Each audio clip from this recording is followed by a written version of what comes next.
Donc, Monsieur Durbach, bonjour. Bonjour. Merci de nous recevoir dans votre domaine à Trévalon, au beau milieu des Alpilles, par cette journée magnifique. Il prend un peu de temps pendant les vendanges pour faire cette interview avec nous. Alors, je vais démarrer. Je voulais savoir un petit peu depuis combien de temps vous êtes vigneron. Je suis vigneron depuis 1973 et c'est un peu le hasard qui a fait que je suis devenu vigneron, parce que mes parents étaient des artistes, n'étaient pas des vignerons. Ils habitaient au bord de la mer à Cavalère et un jour mes parents ont eu envie, ils ont cherché un coin plus tranquille, plus favorable à la création artistique. Et donc ils ont acheté une propriété dans les Alpilles, enfin deux propriétés, et une qui était le domaine de Trévalon. Et c'était une propriété de vacances où il n'y avait que de la garrigue, des cailloux, et du thym et du romarin. Et je suis tombé amoureux tout doucement de cette propriété, parce qu'évidemment l'été on préférait aller en vacances au bord de la mer, mais on venait à Pâques. Et l'endroit me plaisait beaucoup. Et un jour, j'ai arrêté mes études d'architecture que je faisais à Paris aux Beaux-Arts, et parce que j'avais envie de vivre à la campagne.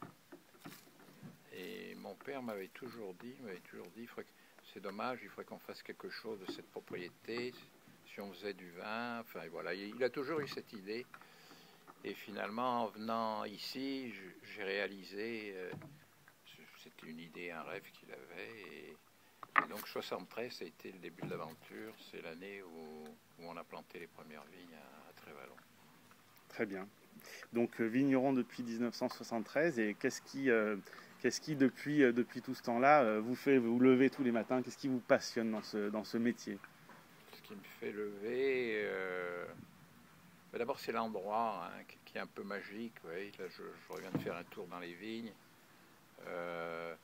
C'est un endroit magnifique, sauvage, sans voisinage, et voilà, c'est ça qui me fait vibrer. Et puis après, bon, le métier, c'est pas le métier, un vigneron, on fait tout, hein. On est agriculteur, après on vinifie, on est éleveur de vin, on est commerçant, voyageur, on fait déguster son vin, on va dans les restaurants, enfin, marié. Le vin, c'est quelque chose de formidable, quoi. Très bien. Alors justement, comme c'est formidable, il y en a forcément peut-être un qui vous saute à l'esprit quand je vous dis voilà, quel est le vin que vous avez goûté dans votre vie qui vous marque, qui vous a marqué. Un des vins qui m'a le plus marqué, c'était dans les années 80, donc quand je commençais à sortir dans les restaurants et goûter du vin, mais c'était le Château Rayas. Hein. Voilà. C'est vraiment le vin. Dans un millésime spécifique ou oui, de manière générale, non, le style? En plus, c'était vraiment un millésime spécifique, c'était 47, qui était un très grand millésime, et dont il y a très peu de bouteilles. Il y en a eu très peu de produites, et puis voilà. Et il en reste sûrement très peu. Il y a beaucoup de gens qui en boiront, je pense. Voilà. J'ai eu cette chance-là, donc ça a été une illumination, hein, parce que la finesse, la classe de ce vin, c'est extraordinaire. Le Rayas 47 en Châteauneuf-du-Pape. Wow. Okay, très bien. Sur Vino, nous allons mettre en vente le 2001 ainsi que le 2003 de Trévalon. Est-ce que vous pourriez nous dire un petit mot sur ces deux millésimes? Voilà, deux grands millésimes de Trévalon, mais complètement différents. Deux styles assez opposés. En 2003, tout le monde se souvient, c'est l'année de la canicule. Donc les vins, le style des 2003 est unique, je pense. C'est un style qu'on n'avait jamais vu.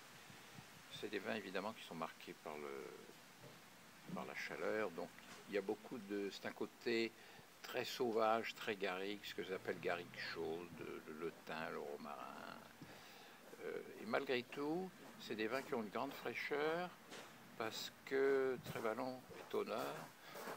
Ne vous inquiétez pas. Non. Trévalon est au nord, donc il y a ce contraste, ce côté chaud et après cette bouche très très fraîche et rafraîchissante. Le c'est assez différent.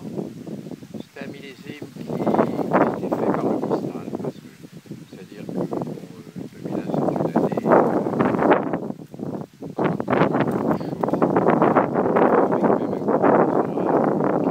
mais ce qui est miraculeux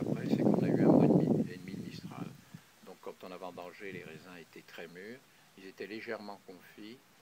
Donc ça donne des vins extrêmement riches. C'est un style pas habituel de Trévalon. C'est presque comme un Châteauneuf. Donc il y a un côté très chaud, très fruits confits, mûrs sauvages, etc. Et une bouche très grasse et très longue. C'est un très grand vin de garde. Donc 2001, il est juste au début de son vieillissement. Très bien. Justement, vous parliez de garde, c'est important pour nos consommateurs, nos acheteurs. Sur ces deux vins, le potentiel de garde que vous donneriez à titre indicatif Très important pour Trévalon, même pour les millésimes moyens, il faut 10 ans pratiquement. Pour qu'il commence. Voilà. Et 2003 et 2001, c'est 20 ans de garde tous les deux, donc il n'y a pas de problème. Hein. Il faut attendre si on peut, ou si on est pressé. C'est des vins qu'il faut carafer une demi-heure avant de les mettre à table. Donc là, en 2011, le 2001, il commence à éclore à peine. Il va commencer à être super. C'est un bébé, quoi, 2001 aujourd'hui. Très bien. Et est-ce que vous auriez un petit mot pour finir à dire pour les acheteurs sur Vigneault par rapport à vos vins en général, en termes de conclusion? Conclusion, le Trévalon, c'est un vin qui est extrêmement original pour différentes raisons, son encépagement, son emplacement, enfin la situation du domaine. Et il est fait pour une clientèle, je dirais pas élitiste, mais amoureuse de découverte. Donc je pense que pour les abonnés de votre site, c'est le vin qu'il faut. Très bien. Monsieur Durbach, je vous remercie et je vous souhaite une excellente journée. Merci.